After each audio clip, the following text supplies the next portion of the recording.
Hello there, viewer. Welcome back to some more Let's Play Armageddon Empires. This bit right here, for like the next 2 minutes, is going to be the bit of a preamble before we get to the actual video I had recorded. During the recording of this attempt to beat the AI, I'm going to end up having some trouble in the second part. In fact, the second part does not even exist. When I ended the recording session, it ended up having some sort of problem. Fraps didn't properly end the video, and it effectively long story as far as I can make it, it's gone. It's unrecoverable, and I had saved over my save slots, so it's not possible for me to have played the second half. I thought about this, and if I wanted to even just upload what I did record for this part, which is to say the next match, and I decided that since I spent a good amount of time trying to explain the game and how you do things in the game, for those who might not have ever seen Armageddon Empires before, I figured, well, we'll keep this video and we'll upload it after all. What I'm trying to explain is that you're going to see about maybe 30 turns of me playing Armageddon Empires. Most of this video is me explaining like how to build collectors, how much action points it is to do certain things, how to do certain things, explaining how movement works, and stuff of that sort. We end up bumping into the Free Mutants, a scout or two, but there's no significant combat that occurs. As such, if you don't care about Armageddon Empire's mechanics, I would recommend that you just skip this video. There probably will be nothing for it that interests you here. In the next video, however, I will summarize what happened again, and then we will start a match which actually was completed. And I will go over some combat and what have you again in that one as well. So one more time, it's because I keep feeling like I haven't adequately explained it. This video, however long it is, I think slightly less than an hour, is me mostly explaining the game mechanics. We will bump into the enemy, but there will be no resolution. In the next video I upload, I will show you how the attempt to win ended, and then we will begin another new game. Alright, hopefully I explained it well enough. And with that said, let's get you back to the video itself now, in case you do want to watch it.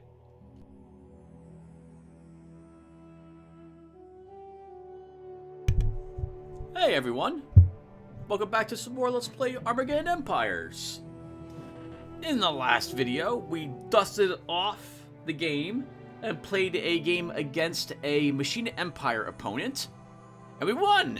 That was quite an epic battle right there at the end. Holy crap, we snuck in behind them, jumped into their base and claimed it, robbing them of their victory. And they had a pretty powerful army walking around, at least 2 of them. Good for us. In the last episode, I also meant to go over the game mechanics a little bit for those who are unfamiliar with Armageddon Empires and who might want to watch me play another turn-based strategy type of game. So we'll take our time in this episode and explain why I'm doing the things that I'm doing. Let's go ahead and start a new game. Actually, first, before we do that, I want to edit the deck that we had just used a bit.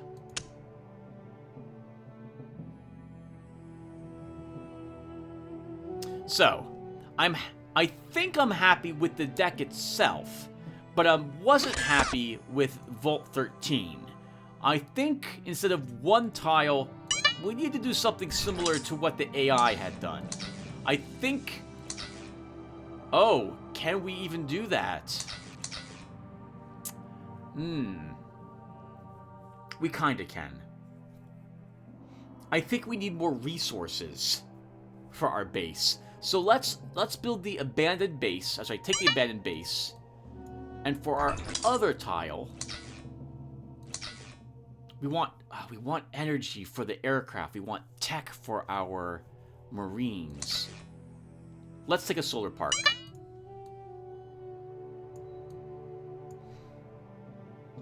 Okay. Resave and we'll try this instead. So the bad news is that our base is a normal tile, a normal plains tile.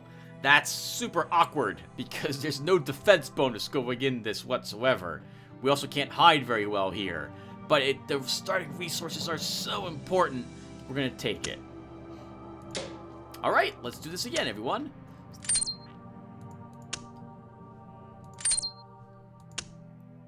So, in case you guys have forgotten, you have to select the max card points and max tile points, and then the game will show you decks which are compatible with what you've chosen that you created. I've chosen our Imperial Air Power 175 and 10. If, by the way, you go run out and buy this game, know that the game will have a few starting decks for you. I do not like the starting decks, and I think they are very weak. You will probably want to make your own deck. Remember that I have at least one video on my channel, a series of them, I think, where I go over deck building, though. So hopefully that will help you. Alright, as for opponents, at the 175 point level, I like fighting just one opponent. So we'll fight one opponent again. It's the Free Mutants this time. Alright, let's start out. So the first thing that we're doing here is that we are rolling to see who places their tiles first. This doesn't really matter very much. In fact, I don't know why this is here. It should just let the AI go first, or just let us go first and the AI goes second, but whatever. It gets you used to rolling dice in the game. Next, we'll go ahead and place our tiles. Because we're fighting the Free Mutants, I'm going to be a little more defensive this time around. We're going to put our abandoned base, I think, here.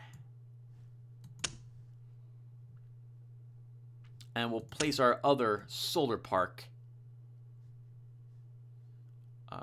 We'll place it here.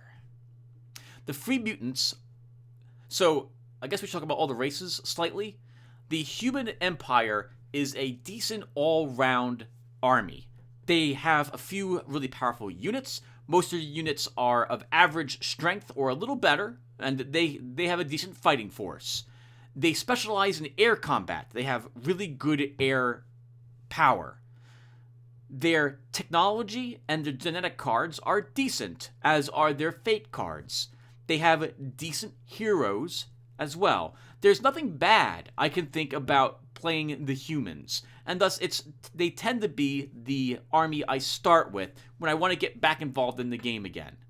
The Machine Empire has good tech, numerous nuclear options for winning the game. Their units are slow and slightly more resilient than others, but expensive as well.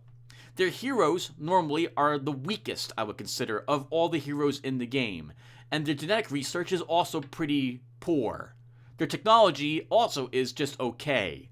I view the Machine Empire as the weakest army in the game. I have modded them a bit, changing some of their technology, adding other attributes to their heroes to make them more powerful, especially because they have the least amount of heroes in the game, and I added an additional hero to them, as well as I changed, I think, one of their intelligence heroes to being a general to help them out there as well. The Free Mutants are aggressive, very strong. They do incredible amounts of damage, and although they don't have much defense, they have lots of hit points, so they can still take the hits. They have a good amount of range. I think their special race gives them +1 more supply range for their armies, so I'm very nervous when I fight them. They're very aggressive. They don't have any air power at all, though, although they do have a decent means of dealing with enemy air power. Finally, there's the Xenopods. They have incredible technology, wonderful genetics, powerful units, and the best heroes. The only penalty to the Xenopods is they have no nuclear capability, so they can't win the game by destroying your enemy's HQ through a nuclear strike.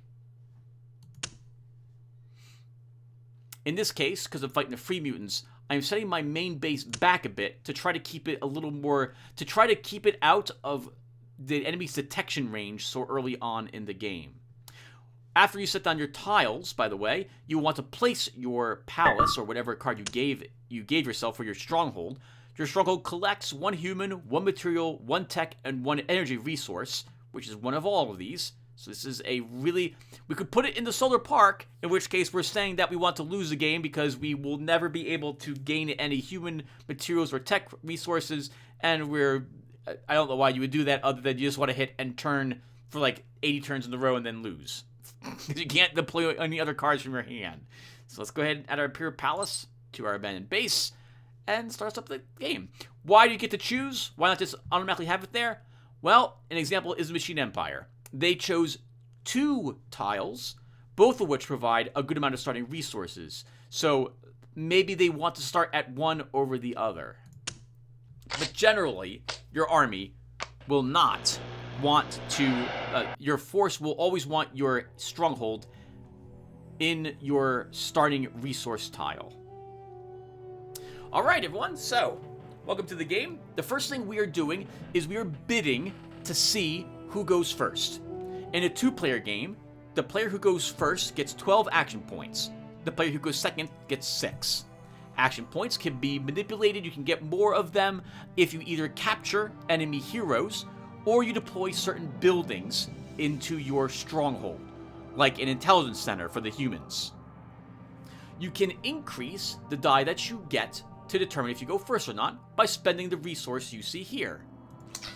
1 human resource will let us earn another dice. We can see the cost for each dice up here. The more dice that you begin, the more dice that you want to add to your initiative roll, the more expensive they start to become. You will generally never see me bid for dice until roughly around turn 8 or 10. I don't care about AP at the beginning of the game. I care about harvesting and hoarding resources to deploy cards. So this is fine for me. We'll just roll 3 dice. The enemy mutants are doing the same thing, and then we roll off to see who goes first. Ties are re-rolled in the case of turn initiative. And the few mutants are going first. They get 12 action points, and we get 6. The next thing I do when I start the game is I look around and see what's in my surrounding areas. So, you will not know what's around you to start, generally.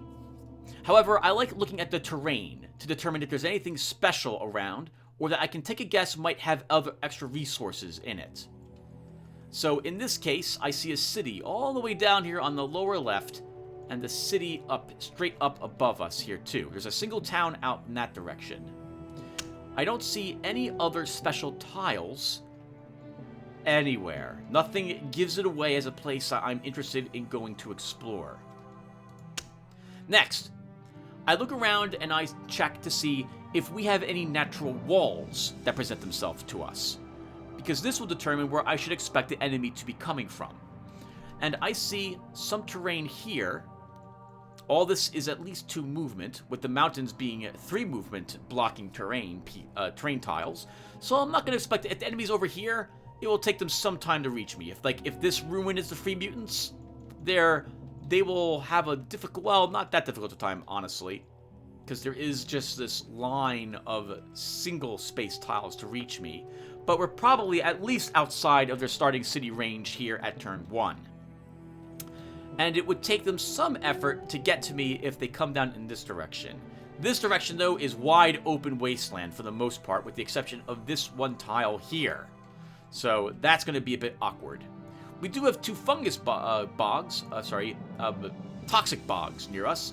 These are tier 3 spaces. It's good to see them here, but I would rather them have been up here instead. The next thing I do for the game is I look at my hand. I really want to see a hero in my hand to start, and I don't see any hero in my hand to start at the moment. I also see no recon in my hand, but recon for this deck is tough because that's going to be rangers. So my thoughts are, we would probably want to deploy the Imperial Infantry, because that gives us something that's cheap out in the game that I can walk around and begin exploring with. You want to explore early game because you want to find extra resources early on, or anything of note that might exist. These might have, for example, some resources, and our Imperial Infantry could explore it and tell us if that's true or not. Unfortunately, our Imperial Infantry cannot build resource collectors, what you saw me doing last game. Only heroes can do that, which is why I want to see one in my hand. Let's draw a card to start. And we did not draw a hero. Instead, we draw a tiger tank. Let's go ahead and make an army. Oh, okay, next. Right, so, the game consists of us drawing cards from our hand. Every card that we draw costs us 3 action points, and we are limited to, I believe it is 7 cards in our hand to start. Oh, 8. 8 for the Empire Man.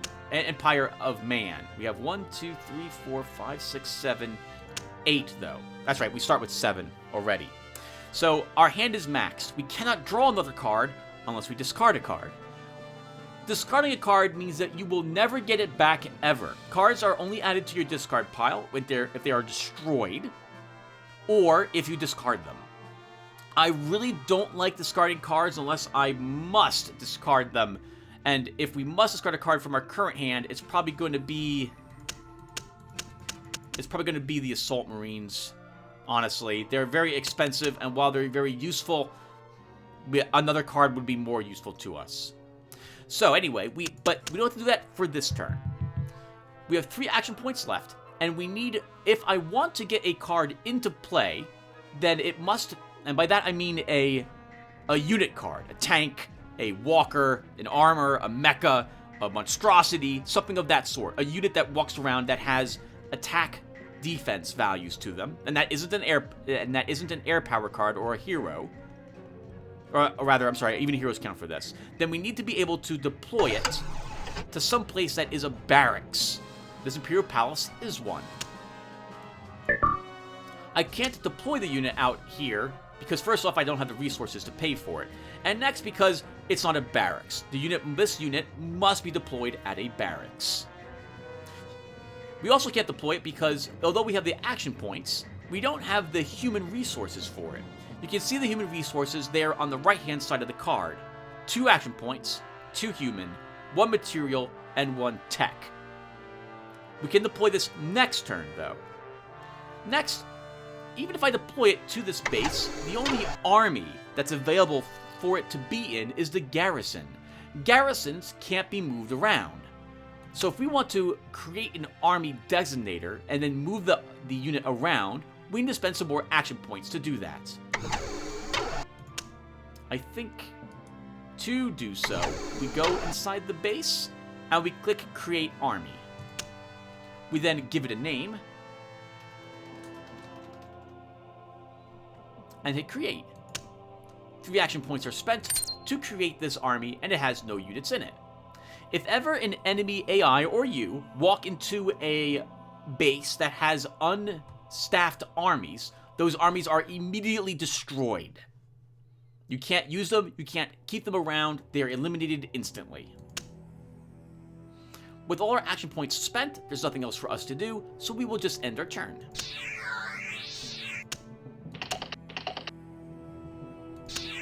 This time, we go first.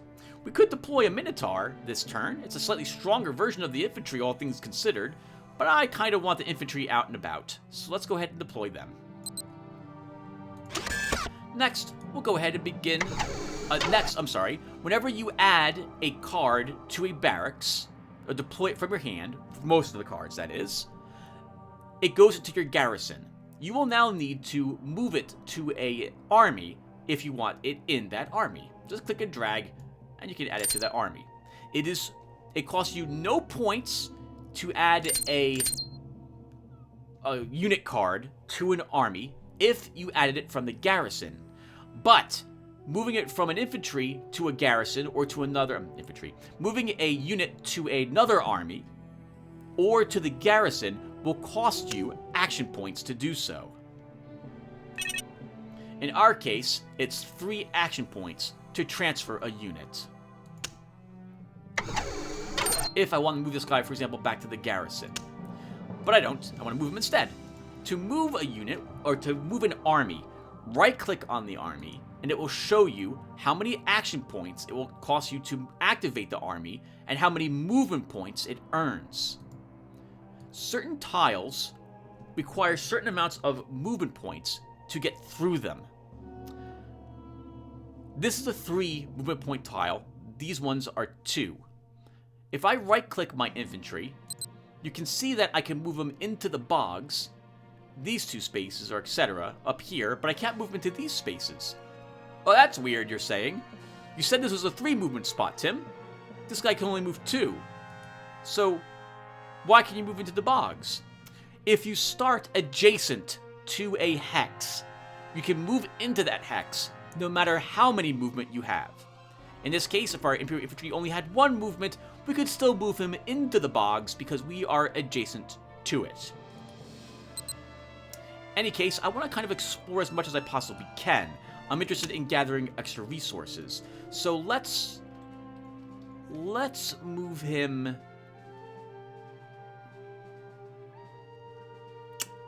Let's move him out here to start.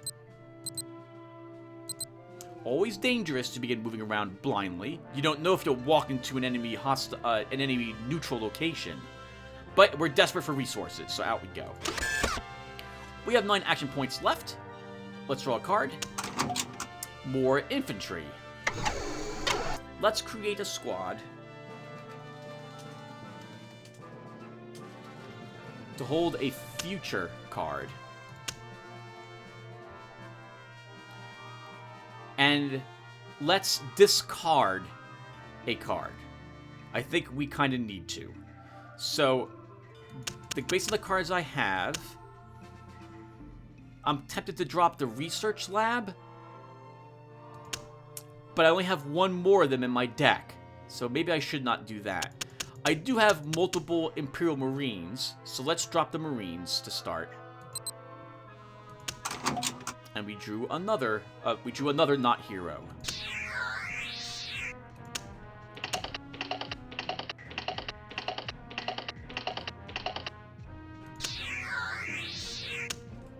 We'll move our infantry around a little bit. Let's move them into the bogs.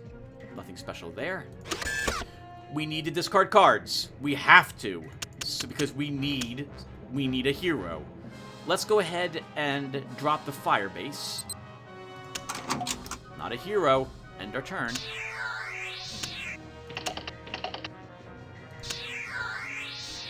We will drop. First, we will move the infantry. We will drop the strike craft. We get a hero, Carlos Pendergast. Not a general, but he can still make cards. He can still build resource collectors for us. We will get him out here. And I'm going to add him to Imperial Recon Alpha.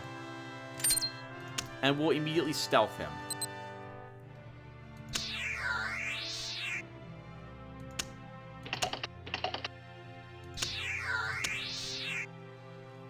Okay.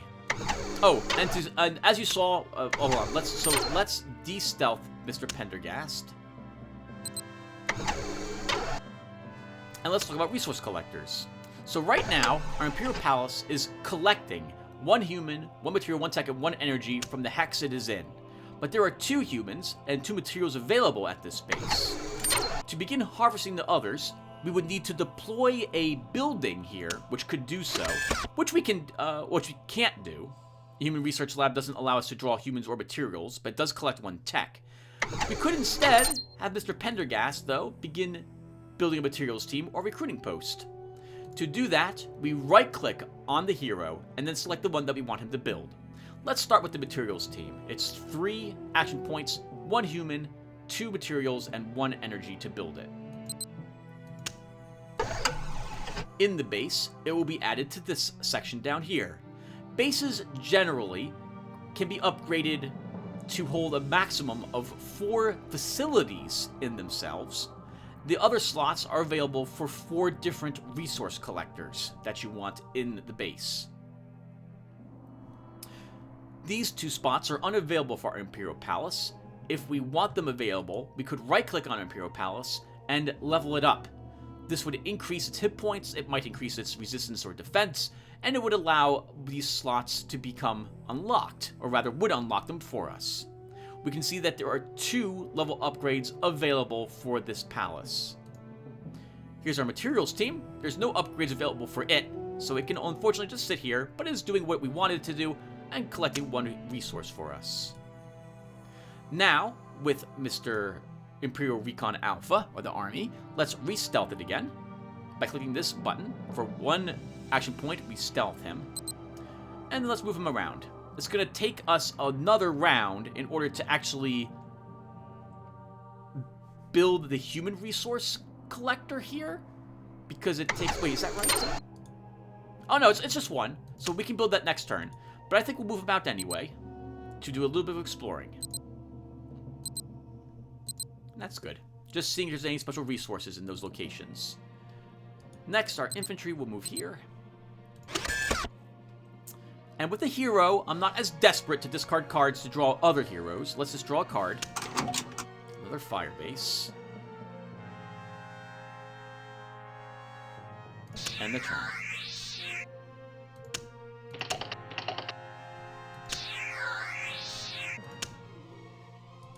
Our infantry can move here next. Hey, some more materials. Wonderful.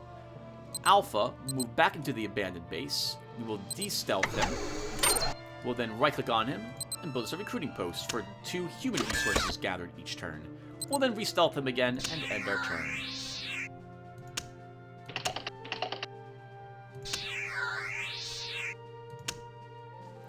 At home, we will now deploy Imperial Infantry.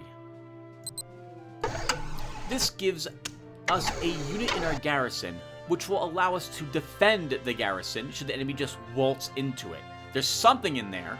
So the enemy walks into this location with an extremely weak recon unit, for example. It can't just win the game. The objective of the game is to find and destroy your enemy's HQ, or take it over. You can destroy it by detonating, like blowing it up via sabotage, by attacking it with air force, nuking it with a nuclear missile or bomb, or capturing it by waltzing in there with an army of some sort. With that done, let's move this infantry over here. Your army has discovered an old battlefield. You may choose to claim it or ignore it. Let's claim it. After scavenging the field, you send the following back to the nearest outpost: 7 materials and 3 tech. That will get us quite a jump on building, let's say, a Tiger tank, which would be a very nice addition to our abandoned base. Or the Vindicator to start, which would also be really nice to add in there. Mr. Pendergast will now move into the crags, and we'll keep him there. And let's end our turn. We don't have enough action points to do anything else at the moment.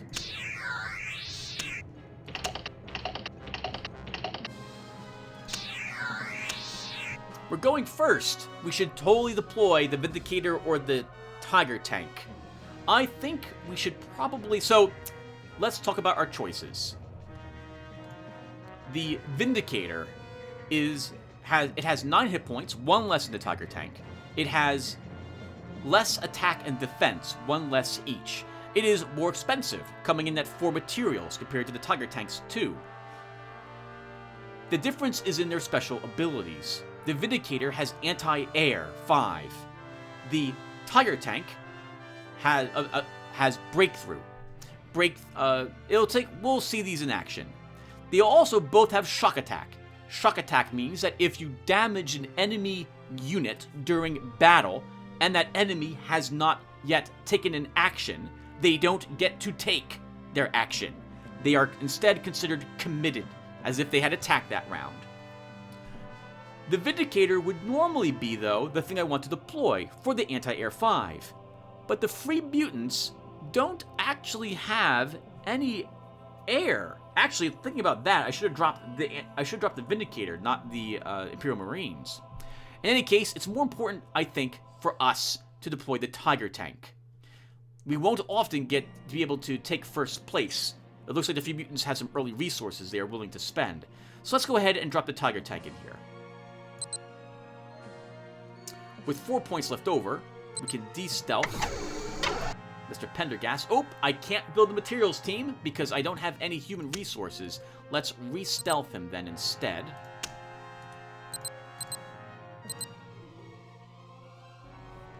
And we'll move him 1, 2. We should probably talk about supply a little bit, everyone. If a unit starts their turn outside of supply, and that unit does not have Commando, is the special ability, I believe, or is not a hero, that unit will begin suffering penalties. And the penalties will be a greatly reduced attack, defense, strength, and greatly reduced movement points. I want to say it's like -3. It's either -2 or -3 to those stats. So your army can barely move and cannot adequately defend itself. I'm going to desperately want to keep my Imperial Infantry in supply. Carlos, though, as a hero, he's not affected by this. We have 1 action point left. We'll just end our turn.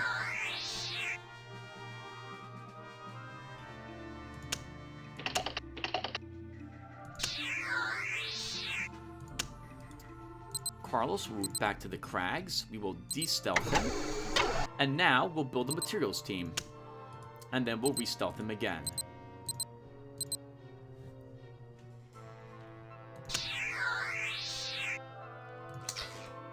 We can afford to bid 1 material now if I really want to, since we're pulling in 3 of that per turn.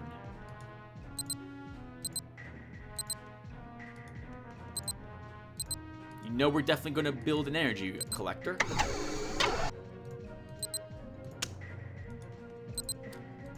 Okay. Now, I kind of want another hero. Let's draw a card. It's not another hero. Let's deploy the MM2 Minotaur. Gives us a decent fighting force now in our starting base. We could add these units to an army, but an army greatly benefits from having a hero lead it. We're playing the humans, and we are allowed to have 3 units in an army without a hero. And if we want more than 3, we need a hero leading it. Carlos Pendergast, though, is an assassin. He is a hero, but he has a command rate of only 2. I believe this means that he is only allowed to have himself and 1 other unit in his army. He might be allowed to have 2 of them with him. He'd be better than nothing if it comes down to it, but I'd rather him work alone rather than lead an army. We will see if it's going to be required, though, soon enough.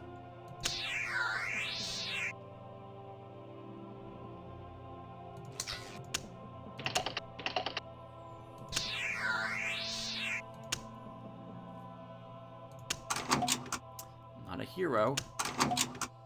A hero, but not a general. Still, we'll probably deploy him to our abandoned base.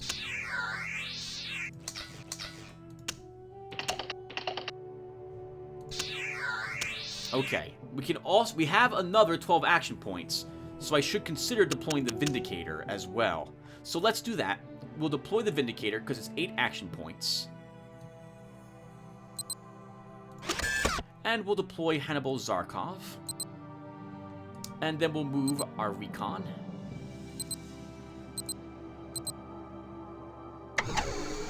Even though Hannibal Zarkov has a command rate of 1...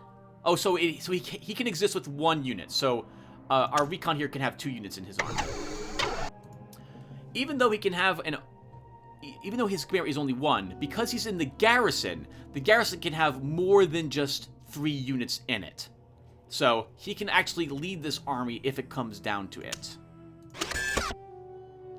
We don't have the action points to do anything else. We'll just end our turn.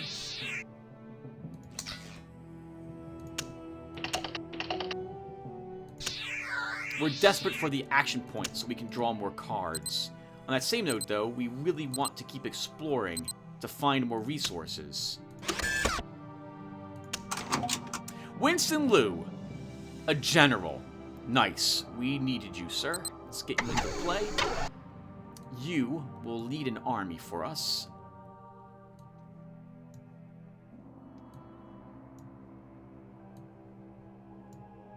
There we go. Oh, I should mention this as well. The Vindicator has anti-air. This is not anti-missile. Missiles and anti-air are completely different. You can shoot down aircraft, but it requires completely different skills to shoot down a missile. The Vindicator cannot do anything, to my knowledge, to missiles, only aircraft.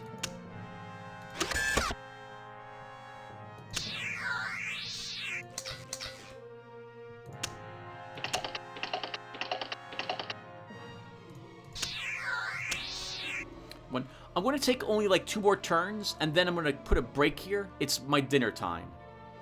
So back to Carlos. Let's go ahead and move him.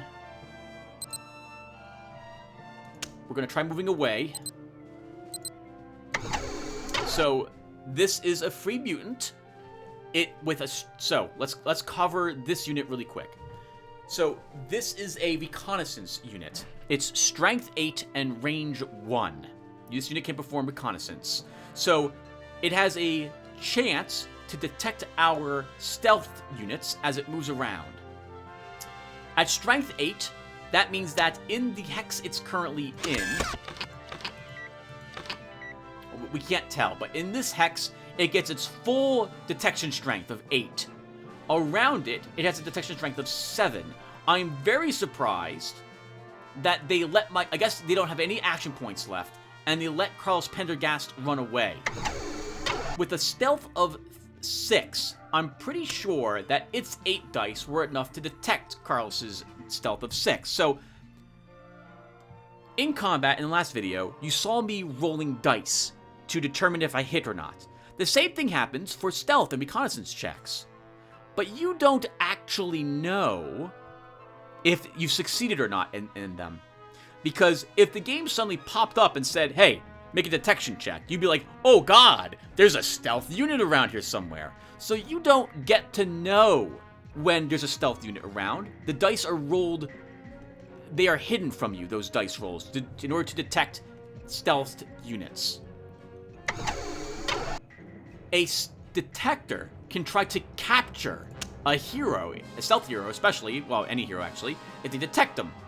He would have rolled 8 dice to Carlos's, I think it would be 3 for his defense. I don't think he gets 6 stealth defense dice, but I can't remember. In any case, it's a really powerful unit, this Outrider, and can when it comes to detection. And it would be able to easily find Carlos Pendergast and capture him. So I was desperate to move him away the moment I realized the free mutants are here. We can also tell some things about this free unit while it's here. Number 1, notice that these are in red. This tells me that he is out of supply. The free mutants do not have range to this spot at the moment. And it is -2, indeed, for defense, because he's out of supply. We could use our Nightwing to make an attack on it. In fact, I think we will do that, because I very much want this unit to be dead. Alternatively, we could deploy our Imperial Marines to the abandoned base, make an army for them, and jump them into this location to defeat that Outrider. It's within supply, so our Marines would have the range. It would also let me get them on the board, but it will take some effort to get them back.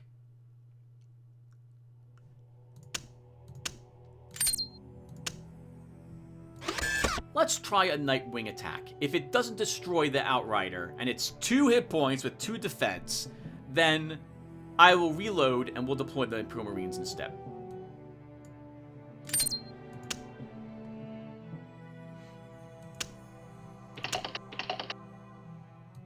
We destroyed him. So we should probably talk about air cards a little bit and what just happened there. An air card, as you noticed in the last game, is not added to an army. It doesn't fly with your mobile ground forces. That wouldn't make any sense. That's not the way flying units work in real life either. This isn't StarCraft, where your jets hover all the time and just sit there. This is more realistic. Nothing against StarCraft, by the way. But in this isn't a unit that is flying and can't be hit by melee, for example.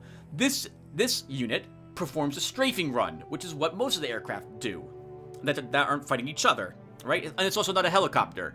So we say, go here and destroy that unit. Make an attack run against it. The air power card will use its attack strength against a unit that was located here. To make the attack, however, it must be within range of I think it's a barracks or a supply? I can't remember. I think it's a supply. So this has a range of 5.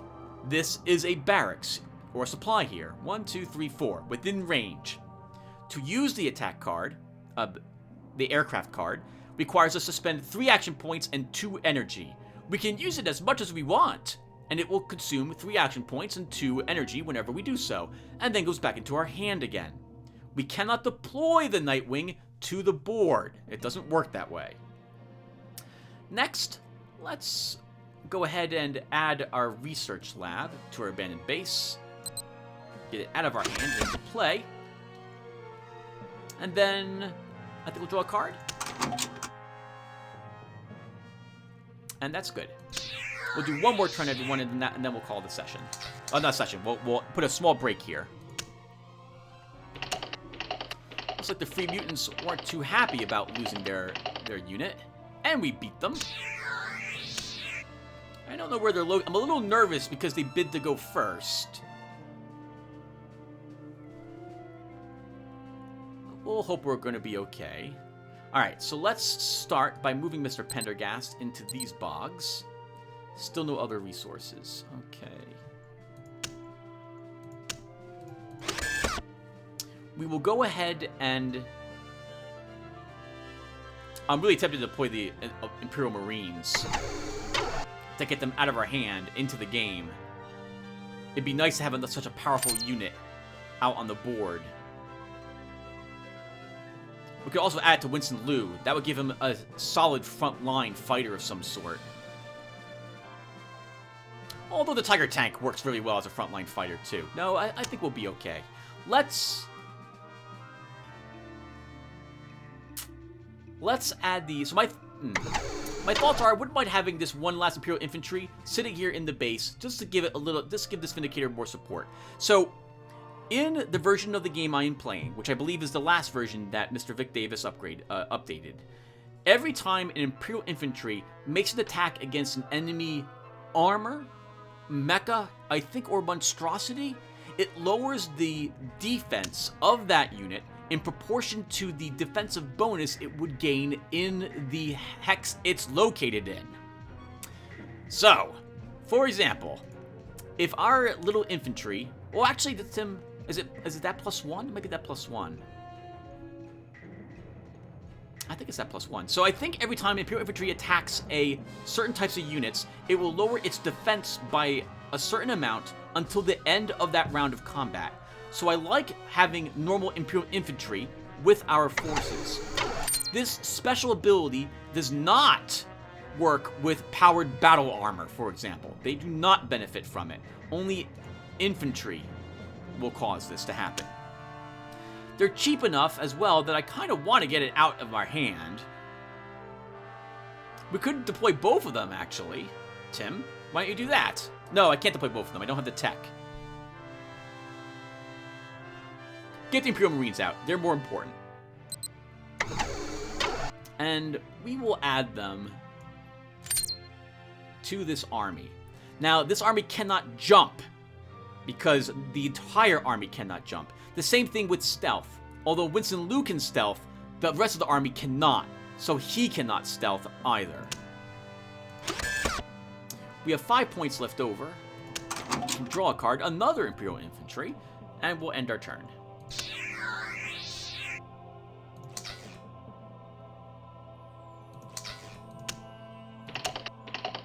I think we keep bidding 2 materials each turn. We'll pick up 1 each turn, despite us doing that. And everyone, I'm going to put a small break here. I will be back. Holy crap, everyone. We've been playing for 40 freaking minutes? I can't believe it. Feels like only 15 minutes have passed. Alright, so it's our turn. It's been a few hours, everyone, so bear with me here. So, if I recall correctly, we found a single scout that was out of the control range all the way down here. It's turn 16. It's unlikely that it came from this side of the map. So probably the mutants are over here somewhere. And we found it here? That's 1, 2, 3, 4... Free Mutant Base can't be located here. I think their supply range is 5, naturally. So, I wonder where they're located. With 6 action points left, I think we will deploy 1 Imperial Infantry to the abandoned base.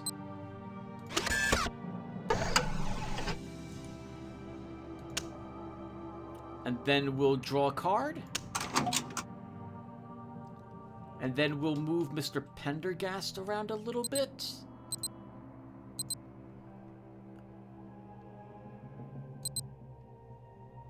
I'm gonna want that energy. We could really use it. Let's end our turn. I will bid just one material resource. Uh-oh. Free mutants are on the warpath.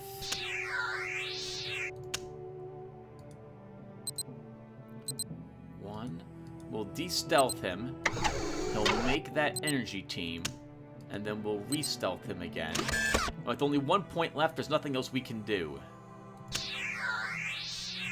I don't like how many points the free mutants are spending, though, to go first. Alright, so... we don't have the tech, so we can't put down the Imperial Marines at all. We could put down another Minotaur.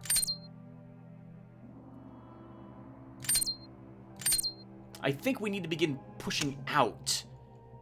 But I'm not sure where we should go. We could drop the fire base here. Move Winston Liu's army up a little bit. What's his range? We move him 1, 2. Let's do that. Let's move Winston's army up.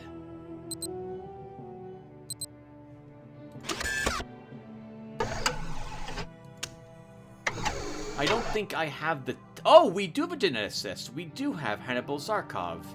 But I don't have the tech to make anything. Okay, so hold on. So, let's explain some more things to you guys. So, during the game, you can make technology or genetics cards at a laboratory. You must have a hero who has that capability, though. In this case, Hannibal Zarkov is both a technologist and a geneticist. The numbers you see here mean that he gets 4 dice in his attempt to construct things. If we wanted to build these burst lasers, we would first have to have 3 action points, 1 material, 2 energy, and 2 tech to make the attempt. We would then see what the difficulty of the challenge is, like this Viper SRM, short-range missile. It's a 5-die challenge, but Hannibal Zarkov only gets, well, he would get 5 total die, 4 for his level 4 technologist, plus 1 because the laboratory is level 1.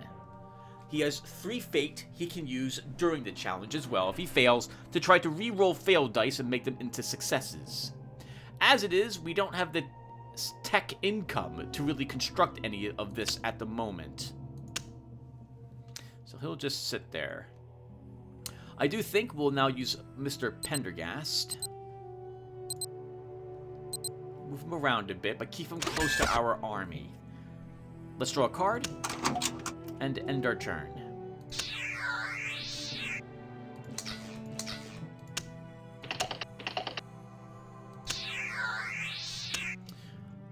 I don't know where they are. They might have something staring at my base over here, watching what I'm doing. We're gonna have to hope that's not the case, though. Let's move our infantry. Actually, let's look at my supply again. Let's move our infantry over here.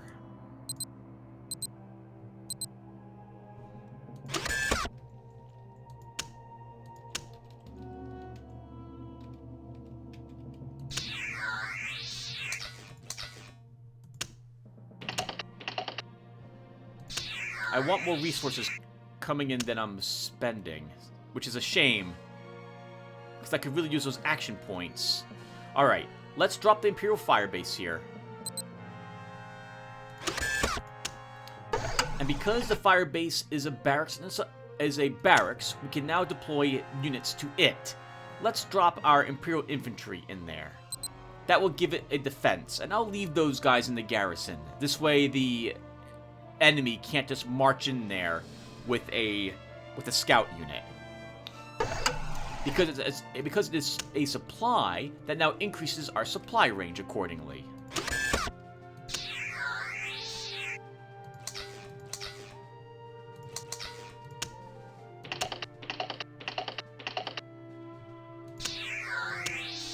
Going first, we should draw cards. Rangers. I was hoping to find some of them.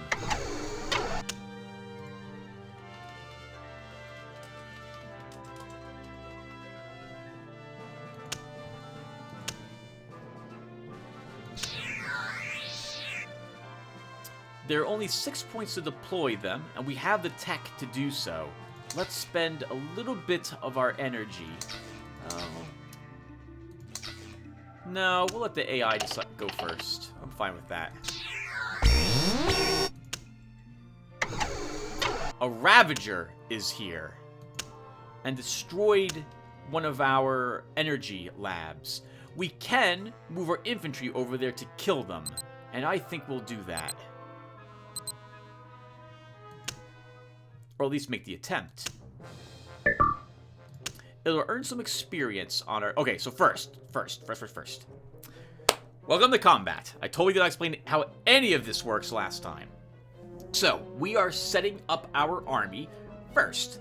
Our army is put on these 2 spots, these 2 rows. The enemy is put on these 2 rows. 1 slot is reserved for your hero if he exists. The other 9 spaces are reserved for your forces. No army can have more than 9 units in them. Units have a range. This is the distance they can shoot in, well, or fight in melee or what have you in the combat. It's 1 tile. Our Tiger Tank, for example, has a range of 2, so it can reach the back line if necessary to hit the enemy. If I put them back here, it could still hit a unit on the front row, for example. It's useful to remember. This way, if you have some units like that have range 3, they probably want to be in the back line, and they're probably artillery. An example, oh no, is our Minotaur. Actually, the range of the Minotaur is only 2. I didn't realize that. So that means that it's able to strike, if I put it back here, it can hit anything in the front row. But that's good enough. We'll put him there. And our Marines have a range of 2. We'll leave him on the front row as well. And that's pretty good. I think we're good to go. Let's go ahead and start us up the battle. By the way, where you put your units out here in the rows doesn't really matter. The only thing that does matter is who's in the back row and who's in the front. I should say that some units really benefit from being in the rear area. Our Minotaur has a special ability called Rear Area. If the enemy tries to attack it, and they don't have a special ability, like Breakthrough, that lets them ignore the Rear Area special ability, then their attack strength is lowered by half, rounding down, I believe. For example, if there's a Minotaur on this side, and our Imperial Marines attacked it, it would get 2 Strength 3 attacks against the Minotaur instead of 2 Strength 7. And it gets 2 because of double attack. So, useful to know, the enemy AI will often still use powerful attacks to take out your artillery. So, keep that in mind. Anyway, this is pretty good. We're ready to go. Let's begin. So, first comes initiative. Whoever has the initiative is going to begin the current round of combat. We're the attacker. Attackers get a bonus of 5. Our leader is not aggressive. That's a stat that they would have, a perk or trait. So that's another bonus depending upon the level of aggressive. Our commander has a rating of 8. Half of that is added to your initiative. Your total fate is then added, and that gives you the total points that you have to go first. Our enemy is the defender. He gets no bonus because of that. He's not aggressive. He has no commander. He has no fate. Let's try killing him. So let's start with a breakthrough attack using our Tiger. Well, actually, it's not going to matter very much. So, the Tiger is Strength 7, Defense 7, and 4 Resistance. I think it's 4 Resistance. Yep. Resistance is used to help you try to negate certain poison or neurotoxin or psychic attacks. Most of those are held by the Xenopods, but the Free Mutants can make these fletchet rounds, these fletchet guns that shoot neurotoxin, if I recall correctly, as well. The Tiger Tank, though, has Shock Attack, which will let me stun, or basically make the Ravager give up its entire attack if I actually put damage on it. Notice over here as well that we have whose action it is. It's my first turn, after which the Free Mutant goes, and then I go, and then I go, and then I go, and then I go. If you alternate between attacks, my tank would go, and then an enemy on this side would go, for example. Let's try our Tiger Tank. So I'm going to right-click on my Tiger Tank to activate it. We'll select Combat Attack, and I'll select the Ravager for it. And we rolled pretty much what I expect. Just 1 point of damage. But, because we had 2 infantry, All infantry, in addition to lowering the defensive value of certain units when they make their attack, also add 1 point of damage to any armor that you are, or mecha, that you are using on your side. It's one of the reasons why I like putting normal infantry in my armies, especially if those armies are having mecha or armored units with them. So we actually inflicted 3 damage, not 1.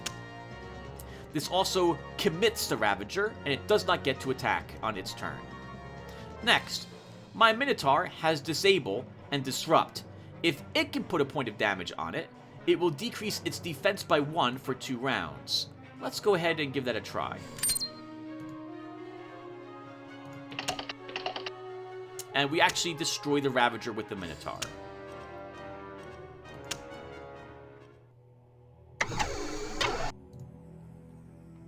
So this army has now gained some experience points. How do I see that again?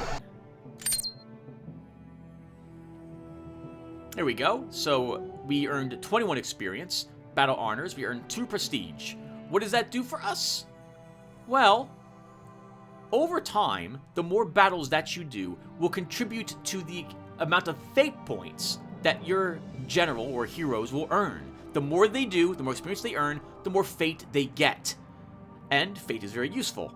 We didn't use any fate in that combat. We'll describe fate when we actually use it against something, I think. In any case, that's our turn.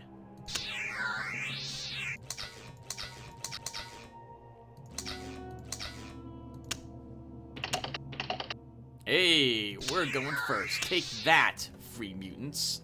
Next, let's deploy our rangers. We'll get them added to the recon. We will stealth them. We will build an energy team with Mr. Winston Liu. We'll move Mr. Pendergast into these toxic bogs, and then we'll move out our recon.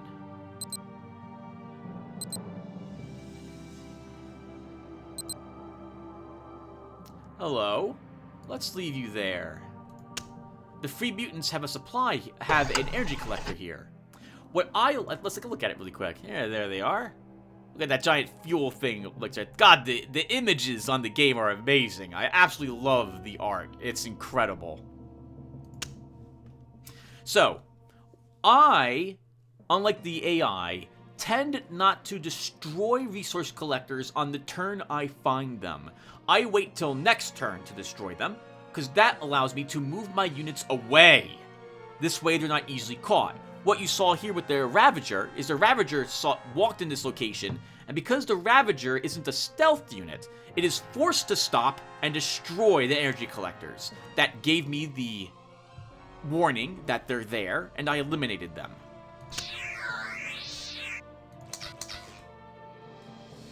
Just 2 dice. Now what I'll do is de-stealth Alpha, which will destroy that energy collector. Then we will re-stealth him and move him away.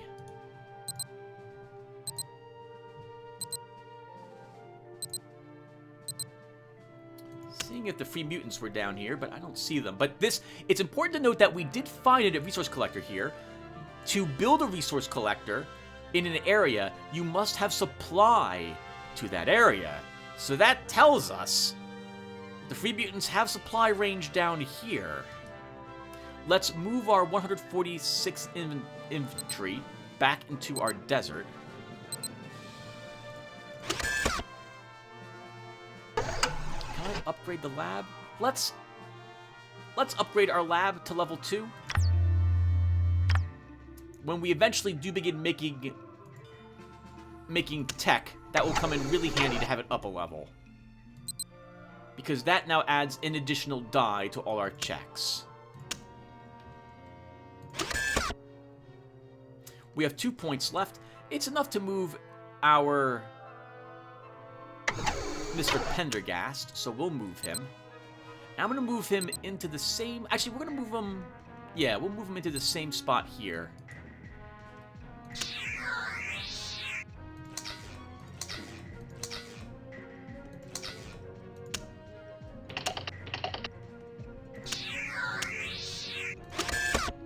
Okay.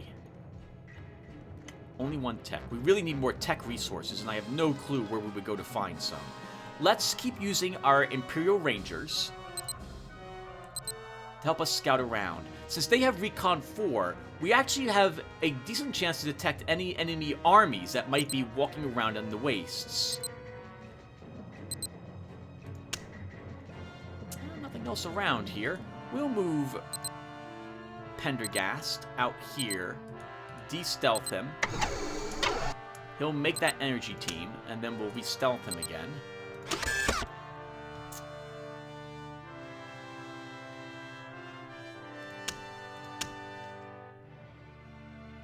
We'll take one more turn, everyone, and then we're going to call it a session.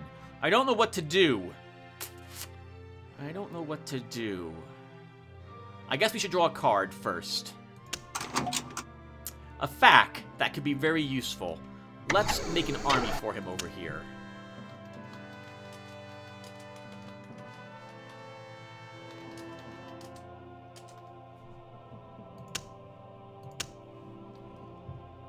It'll be difficult to pull it off, since the Free Mutants have both Outriders and Ravagers out here. They might be able to let our Nightwing get in some hits.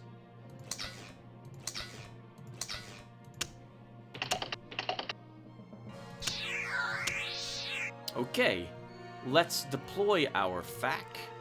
Get him added to Imperial fac and stealth him. We'll use our Rangers to look around to see if we can figure out where the enemy is located. Hello?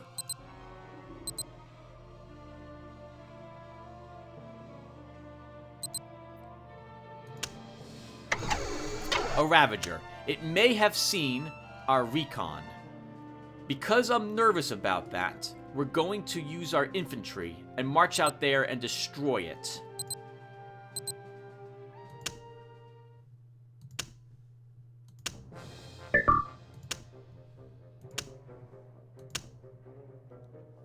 Positioning to keep recon alive is a big part of the early game, and my Rangers, I don't really want to lose my Rangers. They're the only recon unit I have at the moment. I just need 1 point of damage on him to make sure that he won't get a chance to attack. We'll now try lowering his defense a little bit.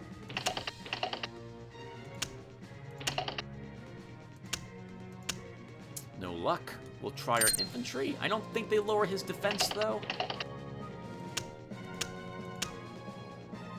No, not his defense.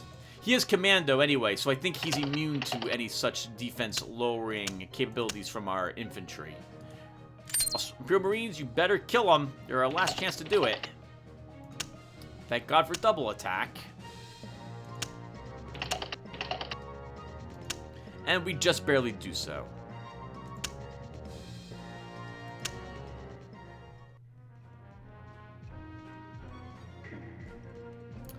And I think that's good. Let's draw a card, actually.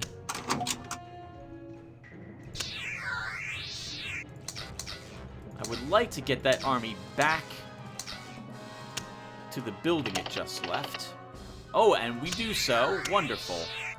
So let's move our infantry back here. Our Rangers can... Actually, hold on. Before I move them, let's scout out around that city.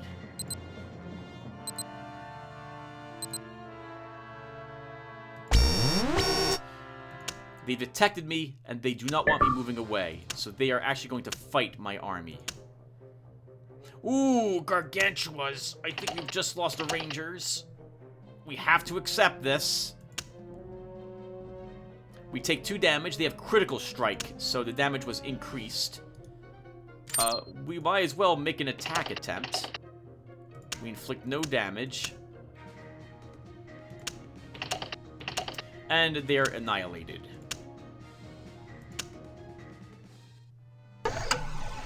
We have found a hidden gourd out here, though. How did they detect me? Oh, was I not stealthed? Was I not stealthed?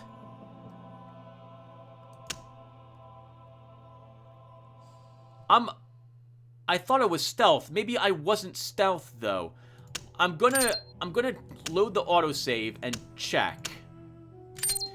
I always forget sometimes that after combat, my stealth units might not be stealth any longer. So the only thing is that I'll have to bid to go first again, and we'll have to hope to go first.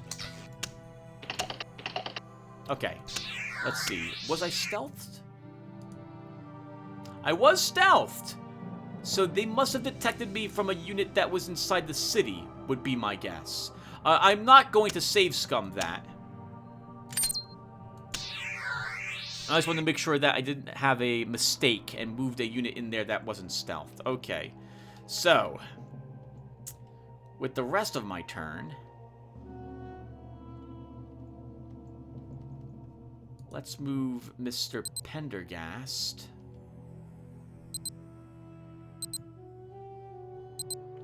here.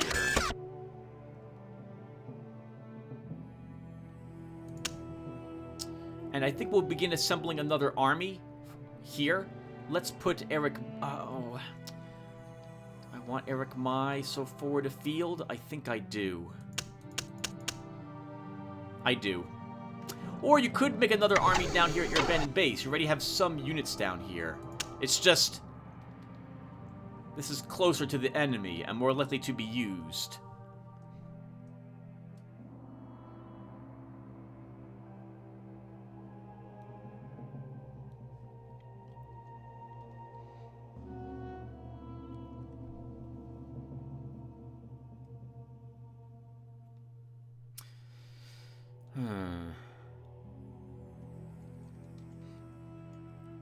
Let's add Eric Mai to the abandoned base.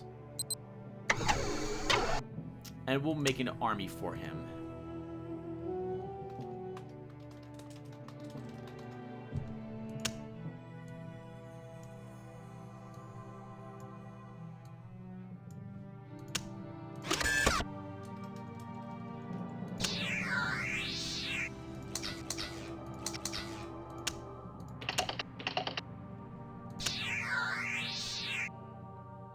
Okay, let's try... actually, let's first move Mr. Pendergast here and keep him there. And I think we'll start using our Nightwing to destroy this hidden gourd. It gives me a chance to see if the enemy has any anti-air units present there.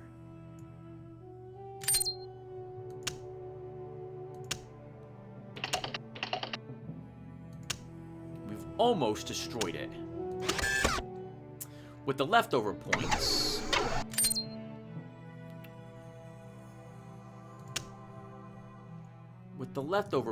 let's move out the FAC a bit.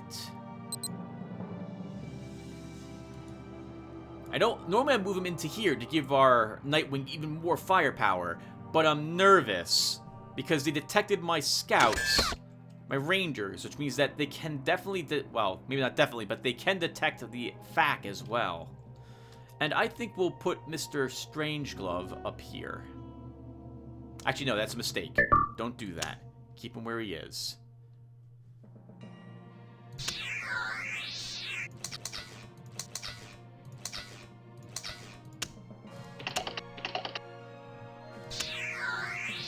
Okay, we'll finish this round, everyone, and then we'll call the session. Let's use our Nightwing and attack the gourd again. And now it's destroyed. That will eliminate...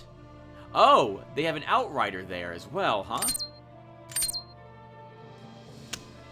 I'll have to get lucky to destroy it. But I think I want to make an attempt. Getting rid of the Outrider would be very handy.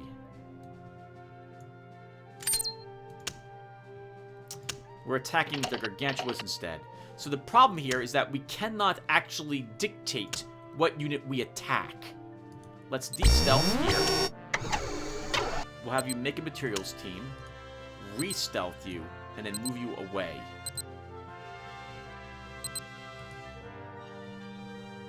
And we're going to move our FAC away as well. Since I know now there's an Outrider sitting there, I need to be careful, because that's a strength 8, range 1 detection.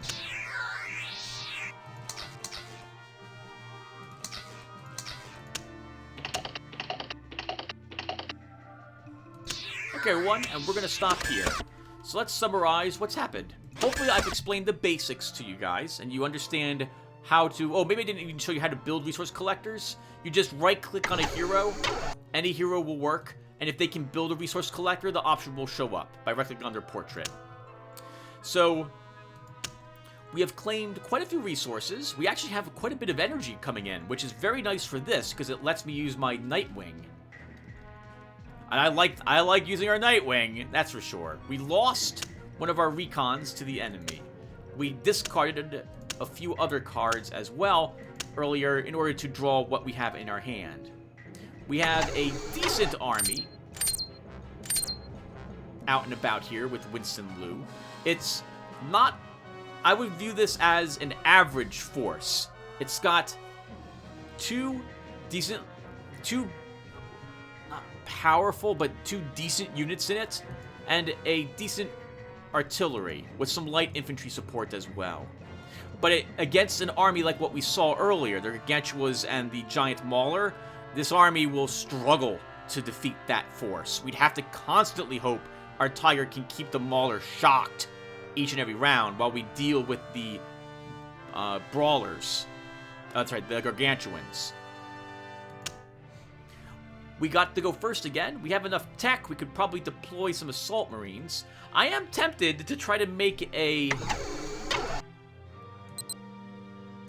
Viper SRM, but... I don't know if I just said this. In fact, I don't think I doesn't have Viper SRM. The Shiva Tactical Nuke.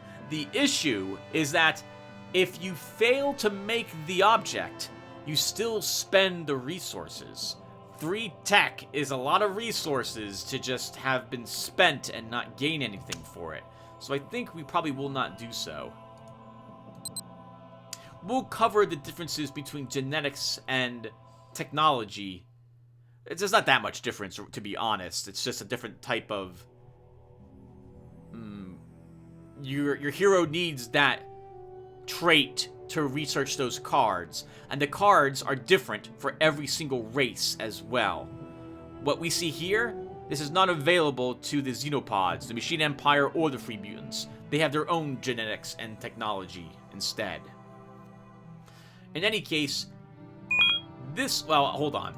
I'm getting ahead of myself. Let's just stop here, and we'll pick up in the next one. So thank you all for watching, and I will hopefully see you all in the next one. Take care, everyone.